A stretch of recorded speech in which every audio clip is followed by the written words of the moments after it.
হযরত আবু হুরায়রা দৌড়াতে দৌড়াতে ঘরের কাছে গিয়ে নক করেছে। ভিতর থেকে আওয়াজ এলো, কে?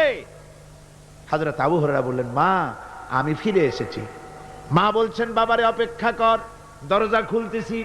হযরত আবু হুরায়রা বলেন, মায়ের গলার আওয়াজের মধ্যে শিরকিয়াতের কর্কশতা পেলাম না, মায়ের গলার আওয়াজের মধ্যে তাওহীদের নরমিয়াত পেলাম। আমার মনে হলো রাসূলুল্লাহর তীর তার নিশানায় পৌঁছে গেছে। কিছুক্ষণ পর মা আমার বেরোলেন, মাথার চুল দিয়া পানি পড়তেছে, বুড়া মানুষ। মা আমার কাছে এসে বলল, বাবা, তোমাকে মারার পর আমি বড় অনুতপ্ত হয়েছি, মনে মনে অনুশোচনা করেছি। আরে আমার ছেলে তো কোনো খারাপ জায়গায় যায় নাই, কোনো খারাপ মানুষের কাছে যায় নাই, মারলাম কেন? বড় অনুতপ্ত হয়ে গেছি আমি। এই অনুশোচনা করে আমি এই মাত্র গোসল করেছি, আমাকে নিয়ে চলো তুমি বিশ্ব নবীর